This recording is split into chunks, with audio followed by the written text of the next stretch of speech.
안녕하세요. 간조토톡 톡쌤입니다. 기본간호 수업 시작하겠습니다. 1단원 병원환경 조성 돕기와 2단원 간호기록 돕기 하겠습니다. 먼저 온도는 20에서 25도, 목욕 시에는 약간 더 높죠. 22도에서 24도를 유지하고요. 습도는 40에서 60%를 유지합니다. 환기를 통해서 적당한 습도를 기대할 수 있습니다. 이때 환기는 간접 환기를 하여야 합니다. 환기는 커튼과 스크린은 동안 간접 환기를 하고요. 소음은 낮에는 40dB 이하, 밤에는 35dB 이하를 권장합니다. 채광은 직사광선이 아닌 자연광선을 권장하고요. 자연광선을 환자분들에게 권장하는 이유는 자연광선은 명랑한 기분을 갖게 하기 때문이죠. 조명은 밤에는 절대 소등하지 않고 간접 조명을 한다. 기억해 주시고요. 벽지는 연한 자주색, 연록색을 유지합니다. 낙상 예방하겠습니다. 낙상 예방은 별 3개인데요. 먼저 물은 즉시 닦고 전선을 정리합니다. 바닥은 비질을 하지 않아요. 먼지가 일어날 수 있기 때문에 비질을 하지 않고 마른 걸레로 닦습니다. 또 바퀴는 항상 잠금 장치가 되어 있어야 하고 침대 높이는 허리 높이로 한다. 기억해 주실게요. 청소는 오염이 적은 곳에서 많은 곳으로 합니다. 높은 곳에서 낮은 곳으로 하고 가장 마지막에 바닥 청소를 합니다. 가구는 수돗물의 온도를 그대로 사용하고 피나 점액이 묻었을 때는 찬물로 먼저 헹군 후에 더운 비눗물로 소독합니다. 그렇게 하는 이유는 단백질이 응고되지 않게 하기 위해서입니다. 과산화수소는 응열된 혈액 제거를 할 때 효과적이며 변기나 소변기는 사용 직후에 세척하고 하루 한 번 소독합니다. 고무는 찬물에 헹군 후 더운 물과 비누로 씻고 응달해서 건조하고요. 공기방석은 건조 후에 공기를 넣어서 보관합니다. 관기구가 있을 때는 관 내에 오염물질이 없게 하여 보관하고 장관, 도뇨관이 있을 때는 뚫린 곳이 있는지 확인한 후에 사용합니다. 이제 화재 시 방법입니다. 바람을 등지고 소화기를 쏴야 하고요. 대피 순서는 화재실 환자가 제일 먼저 있겠죠.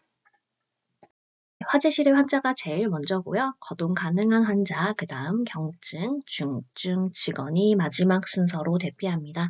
엘리베이터는 질식 우려가 있기 때문에 대피하지 않고요. 뜨거운 손잡이를 만졌을 때는 그 손잡이로 대피하지 않고 다른 피난로를 찾아야 합니다.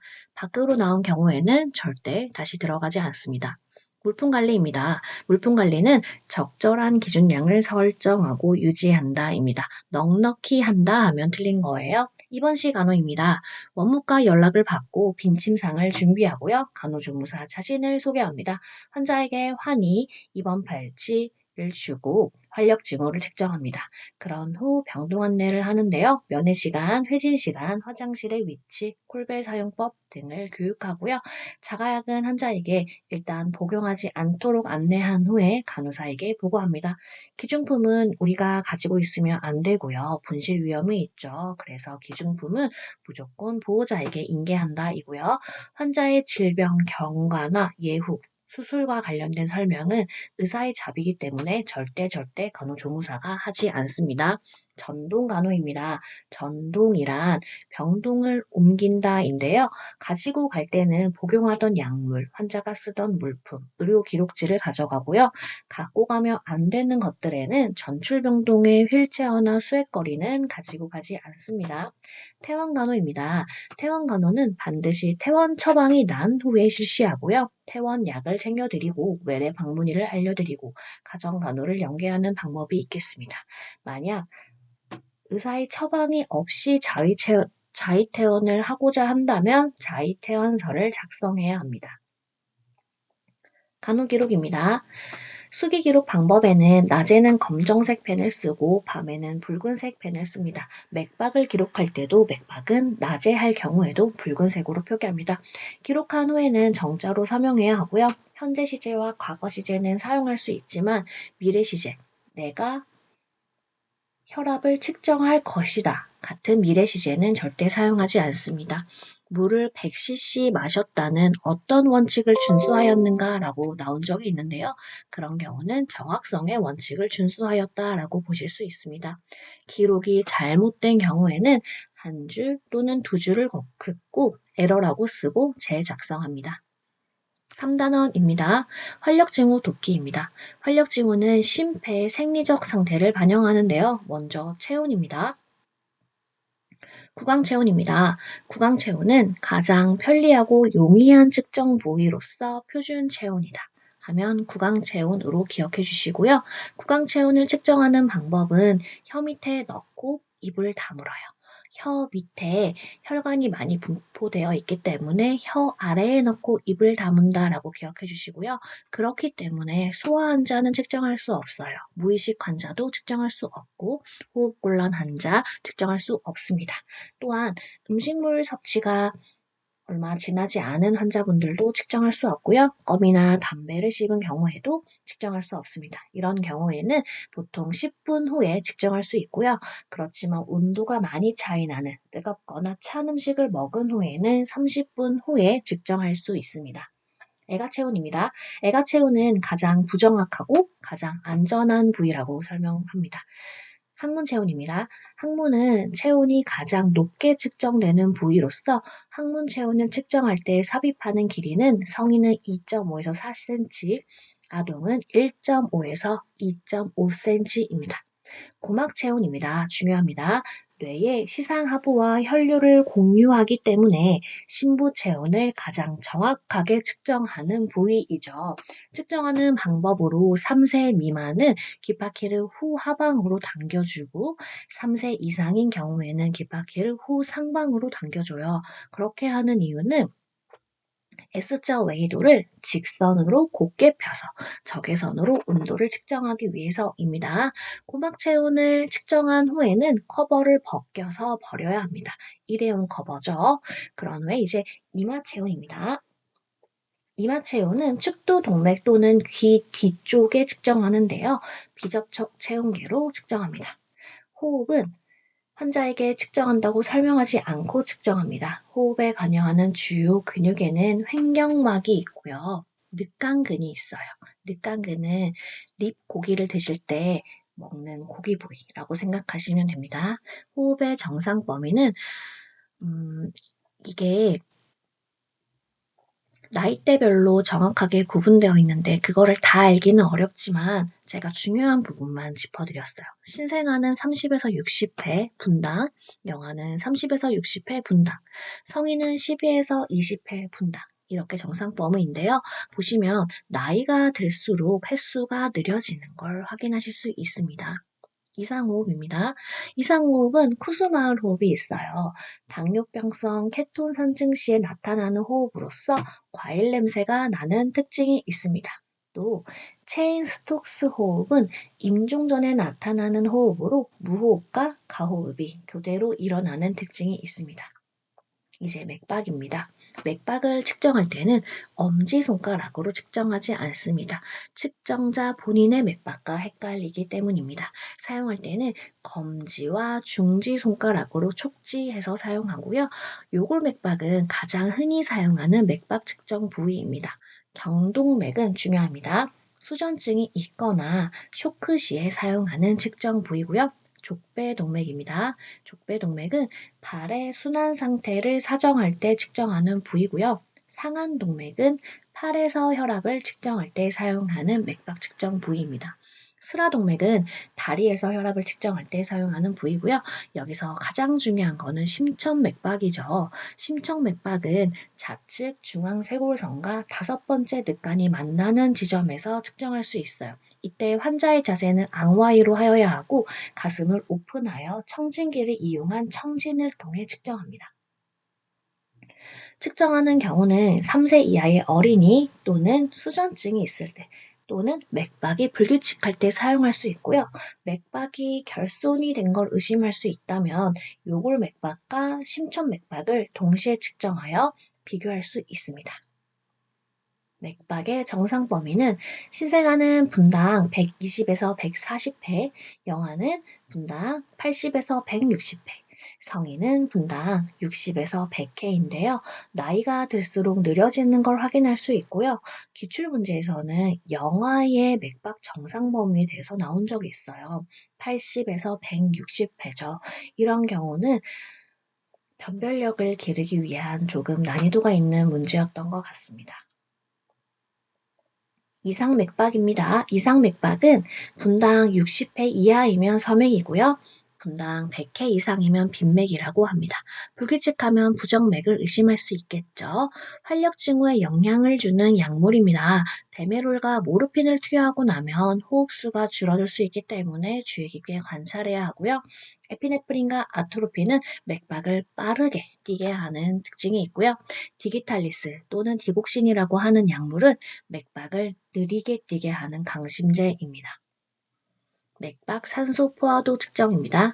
이 방법은 산소를 가진 헤모글로빈의 양을 측정하는 것인데 주로 말초 부위에서 측정합니다. 그래서 말초 부위의 손가락 또는 깃볼을 통해서 측정할 수 있고요.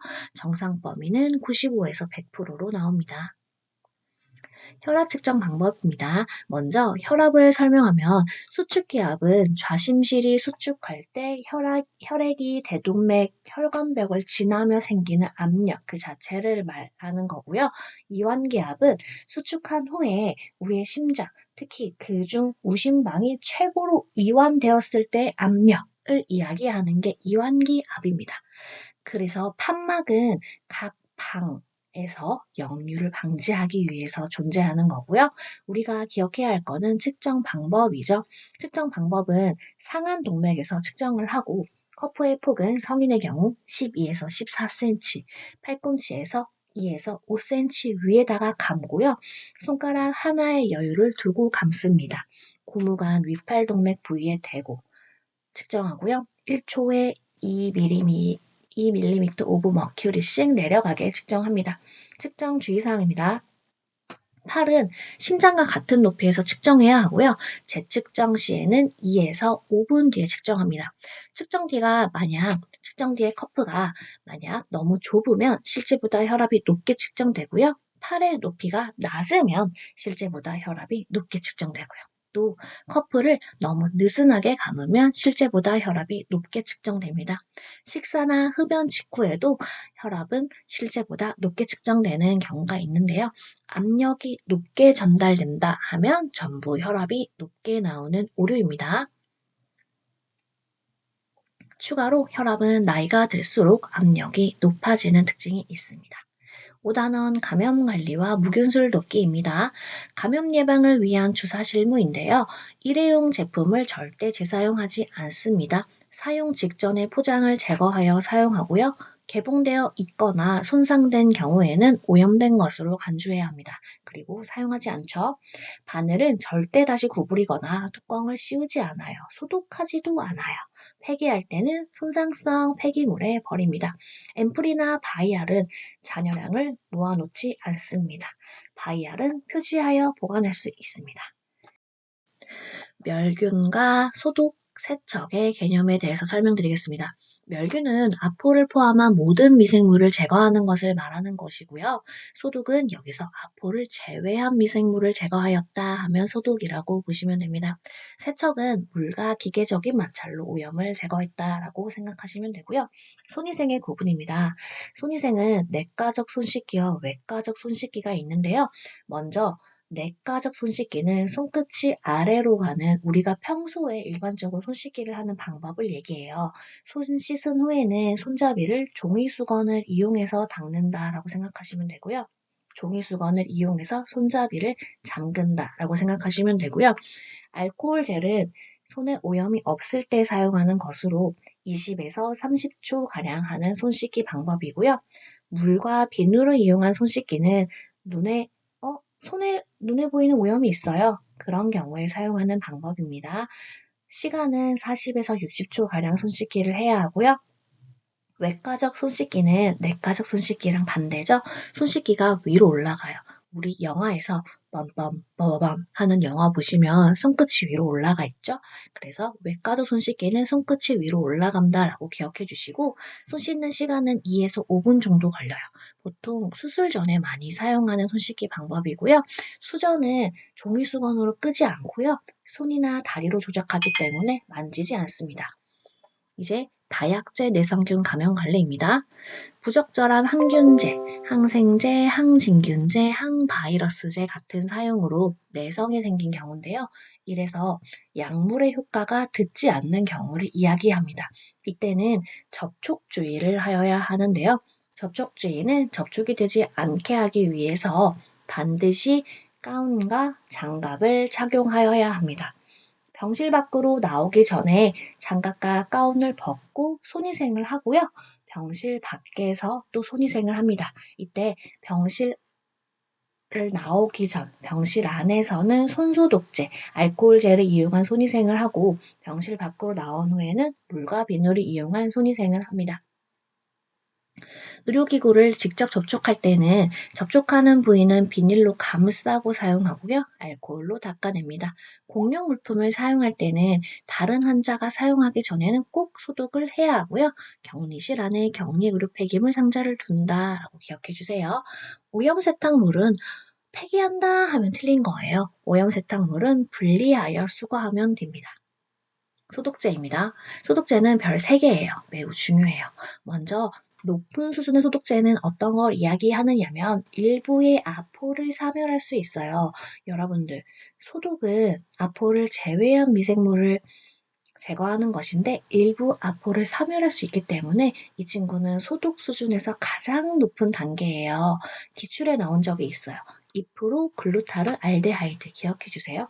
높은 수준이니까 하이가 들어가요. 하이 높다라는 뜻이죠. 글루타르 알데하이드가 들어갑니다. 중간 수준은 결핵균을 사멸할 수 있는 수준이고요. 낮은 수준은 일부 세균과 바이러스를 사멸하지만 결핵균이나 일부의 아포는 사멸하지 못하는 수준을 얘기합니다. 종류 보겠습니다. 아이소프로필 알코올입니다. 여러분들에게 익숙한 거죠. 이 아이소프로필 알코올은 중간 수준이에요. 그러니까 결핵균은 제거가 되는 수준이고요. 70에서 75%에서 사용할 때 세균의 응고가 잘 되기 때문에 원액을 사용하지 않고 70에서 75%로 사용한다. 이렇게 기억해 주시고요. 대신 단점으로 피부를 건조시키기 때문에 노인에게 사용하지 않고 또 개방 상처가 있을 때도 사용하지 않습니다. 포비돈 아이오딘입니다. 포비돈 아이오딘도 중간 수준의 소독제로 결핵균을 포함한 미생물을 제거할 수 있죠. 포비돈 아이오딘은 개방 상처에서 가장 많이 이용되는 소독제고요. 수술 전에 피부 소독을 하고 감염, 열상, 화상, 살균 소독을 할 때에도 사용합니다. 과산화수소입니다. 과산화수소는 높은 수준의 소독제라고 제가 설명을 드리는데요. 고농도일 때 포자에 사멸을 할 수 있기 때문입니다. 이 과산화수소는 환경 친화적인 소독제이고요. 응열된 주사기 소독에 적합하며 백태를 제거하고 특수 구강 간호 후에 가글을 꼭 해야 합니다. 그렇게 하는 이유는 특수 구강 간호를 할 때 과산화수소를 이용한 구강 간호를 하는데요. 구강 간호 후에는 반드시 물로 헹궈내야 합니다. 그렇게 하는 이유는 치아의 사기질을 손상시킬 수 있기 때문에 치아에 과산화수소가 남아있지 않게 반드시 물로 헹궈내야 합니다. 또 클로로엑시딘 글루코네이트 나왔는데요. 이 클로로엑시딘 글루코네이트도 시험 문제에 한 번씩 잘 나와요. 이 소독제는 낮은 수준의 소독제로서 주로 점막 소독, 피부 소독, 손 소독제로 쓰이는데요. 이 클로로엑시딘은 가글을 할 때도 처방받은 적이 있어요. 구내염이 있을 때 병원에서 처방해 주거든요. 그래서 우리 가글 할 때 어떻게 하죠? 이렇게 하죠. 그래서 제가 설명드릴 때 클로르헥시딘은 가글액이다 이렇게 기억해 주세요 라고 설명드리거든요. 여러분도 앞으로 이렇게 기억해 주시면 기억에 많이 남을 것 같습니다. 그람 양성균을 소독하는 데도 효과적이죠. 이제 글루타르 알데하이드 보겠습니다. 글루타르 알데하이드는 높은 수준의 소독제예요. 아까 2%의 글루타르 알데하이드가 높은 수준 소독제로서 기출 문제에 나온 적이 있다라고 설명드렸습니다. 이 글루타르 알데하이드는 열에 약한 의료기구를 소독할 때 쓰여요. 내시경이나 수술용 치과용일 때 주로 쓰이고 여러분들은 기관절개감 내과를 소독할 때 이 글루타르 알데하이드로 소독한다라는 문구를 보실 수 있을 겁니다. 이제 자비소독인데요.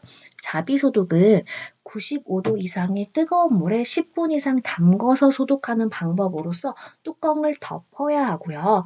감염병 환자의 식기소독에 적합하다 합니다. 그리고 유리는 먼저 넣어야 돼요. 뜨거운 물에 물품을 넣게 되는데 유리 같은 경우는 뜨거운 물에 넣게 되면 깨질 수 있기 때문에 물이 끓어오르기 전에 유리는 먼저 넣고 물을 끓입니다. 이제 멸균법입니다. 멸균법은 제가 세 가지만 정리를 해드렸는데요. 시험에 자주 나오는 것만 먼저 정리하겠습니다. 1번 고압증기 멸균법이에요. 가장 많이 나왔죠. 120도에서 20에서 30분가량 시간이 소요되고요. 수술 기구나 방포, 가운, 스테인리스를 멸균하는 데 효과적이에요. 이 멸균법에서 기구가 너무 크면 기계 안에 들어갈 수 없기 때문에 가로 세로 60cm를 초과하지 않는다. 그런 물품들만 들어갈 수 있다라고 알아주시고요. 무거운 건 아래에 두고 가벼운 건 위로 넣고요. 날카로운 기구는 날이 묻어질 수 있기 때문에 거즈로 감싸서 기구 안에 넣고요.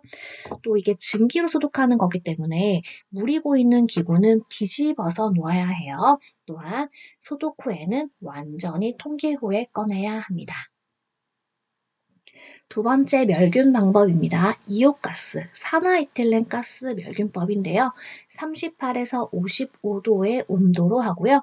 8에서 16시간 정도 걸리고 이건 독성이 있기 때문에 환기가 필수예요. 그래서 시간이 오래 걸리는 거예요. 8에서 16시간이면 굉장히 긴 시간이죠. 주로 사용하는 기구는 열에 약한 내시경이나 플라스틱, 고무 제품을 멸균하는 데 효과적입니다. 이제 건열 멸균 보실 건데요. 이것도 고압증기 멸균처럼 똑같이 높은 온도로 소독해요. 그렇지만 차이점은 고압증기 멸균법은 증기가 들어가지만 이 건열 멸균은 증기 없이 건조하게 열로 멸균하는 거기 때문에 습기나 증기에 약한 파우더, 오일, 바세린 같은 것들을 멸균할 때 쓰이는 방법입니다. 격리실입니다. 격리실과 역격리실인데요. 이 방법을 먼저 보겠습니다. 문을 닫고 공기순환이 없게 하여야 하고요. 손잡이는 종이수건으로 감싸서 열고 닫아야 하고 가운을 밖에 둘 때는 안쪽이 노출되게 두고 가운을 안에 둘 때는 겉면이 노출되게 둡니다. 감염병 환자의 격리 시에는 물품을 고압증기 멸균하여 봉투에 넣어서 보관하고요. 감염병 환자의 분비물이나 배설물, 그러니까 감염병 환자의 객담이나 감염병 환자의 대변 같은 것들은 소각을 한다. 이렇게 기억해 주시고 감염병 환자의 의류나 침구는 소각하지 않고 일광 소독합니다. 모조리 다 소각할 수는 없겠죠. 태울 수는 없으니까 일광 소독한다. 이렇게 알아주시고요. 격리실 안에 격리 의료 폐기물 상자를 둔다. 한 번 더 나왔습니다. 격리실 보겠습니다. 격리는 격리실과 역격리실이 있는데요.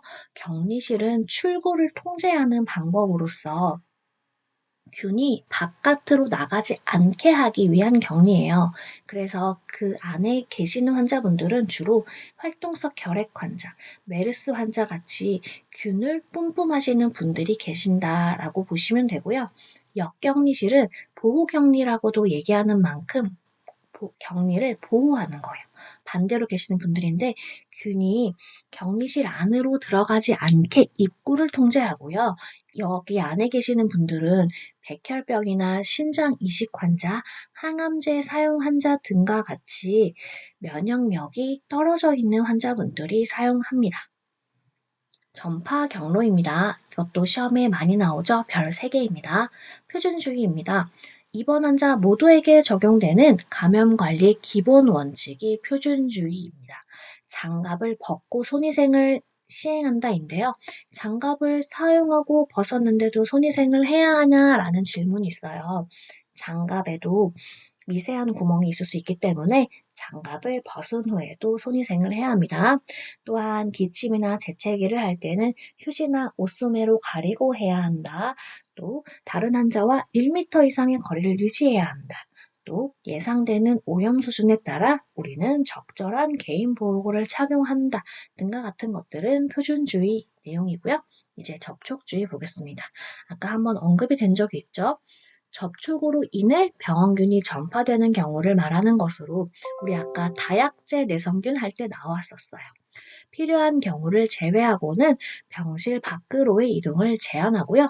병실 밖으로 환자가 이동할 시에는 덧가운이나 천으로 환자를 꼭 감싸야겠죠. 그래야 접촉으로 인한 균 전파를 방지할 수 있으니까요. 감염이나 오염된 부위는 덮어놓아야 하고요. 보호구로는 어떤 게 있을까요? 접촉이 되면 안 되니까 우리는 장갑과 가운을 잘 착용하여야 합니다. 병실을 나오기 전에 장갑과 가운을 벗어 의료 폐기물통에 넣고 손위생을 하죠. 어떤 손위생이었죠? 우리 알코올 젤을 이용한 손위생을 했어요. 병실을 완전히 나오고 나서는 물과 비누를 이용한 손위생을 한 번 더 한다라고 보시면 됩니다. 비말주의입니다. 비말주의는 기침, 재채기 같은 대화 중 호흡기 비말로 병원체가 전파되는 경우에요. 인플루엔자, 백일해 같은 경우를 예로 들 수 있습니다. 가능한 1인실에 두는 게 원칙이지만 그게 안 될 경우 동일한 병원체의 감염 시에는 코호트 격리, 함께 격리하는 것도 할 수 있습니다.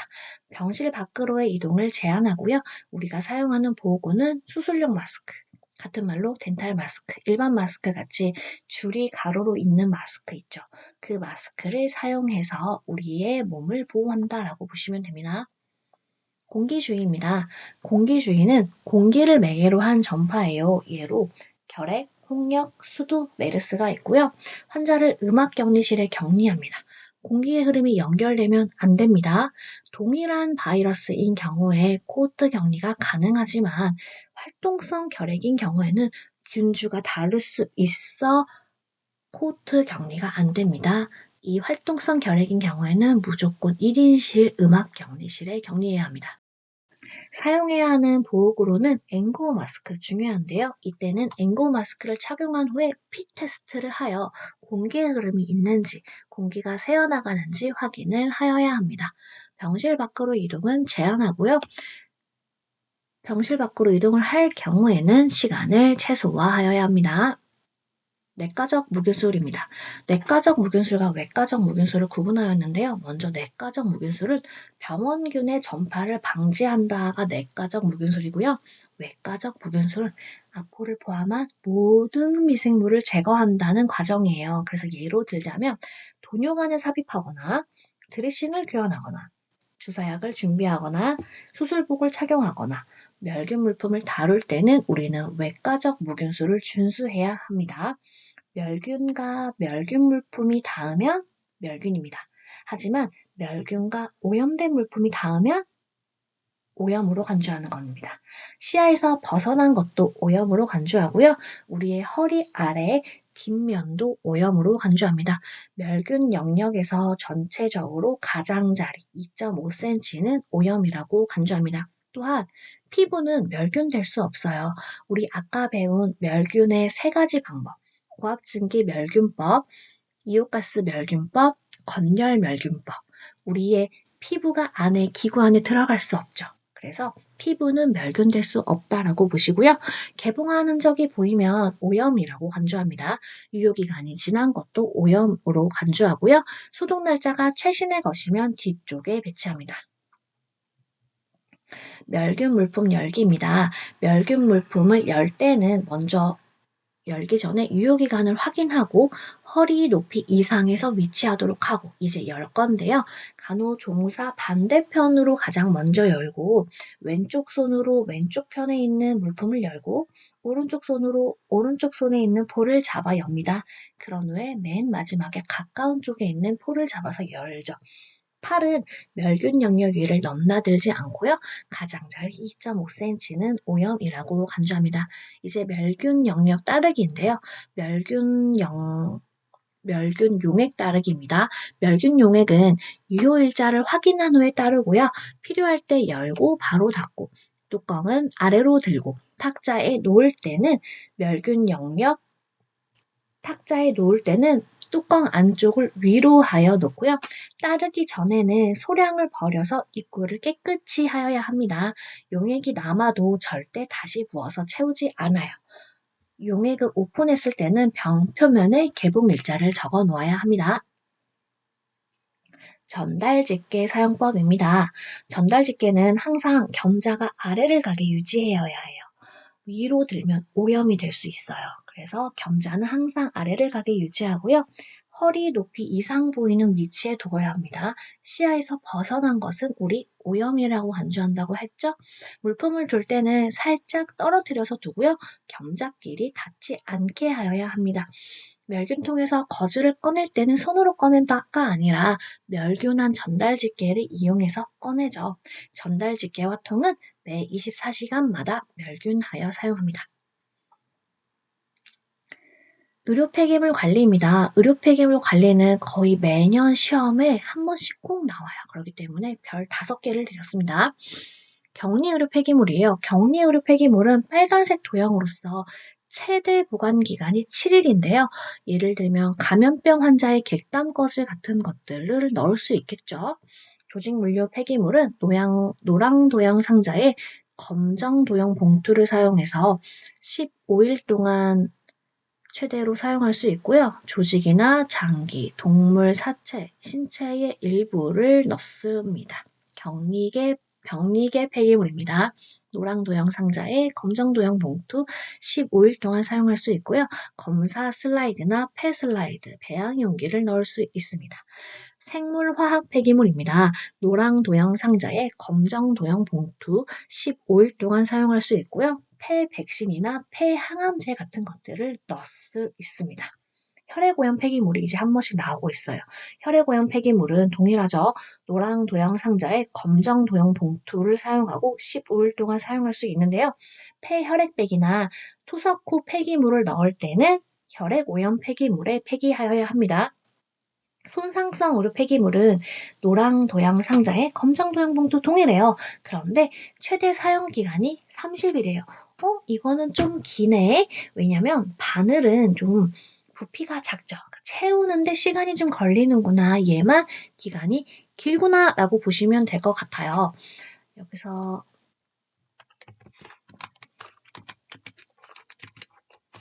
네. 손상성 의료 폐기물은 30일이고요. 주사 바늘이나 한방침 같은 것들을 넣을 수 있습니다. 이제 일반 의료 폐기물입니다. 일반 의료 폐기물은 노랑 도형 상자와 검정 도형 봉투를 사용하는데요. 이것도 다른 것과 비슷해요. 15일. 최대 사용 기간은 15일이고요. 우리가 일반적으로 가장 많이 사용하는 의료 폐기물이에요. 병원에 입원하셨을 때 보이는 폐기물 통이 대부분 일반 의료 폐기물 통인데요. 이 안에 우리가 혈관 주사를 맞은 후에 혈액이 약간 묻어있는 솜이나 아니면 책, 나의 기침, 가래 같은 것들이 묻은 책, 분비물, 배설물이 함유된 거즈 같은 것들 여기 넣을 수 있고 사용한 붕대 넣을 수 있고 사용한 일회용 주사기, 수액 세트 같은 것들을 폐기할 수 있습니다. 여기까지 5단원이었고요. 고생하셨습니다. 감사합니다.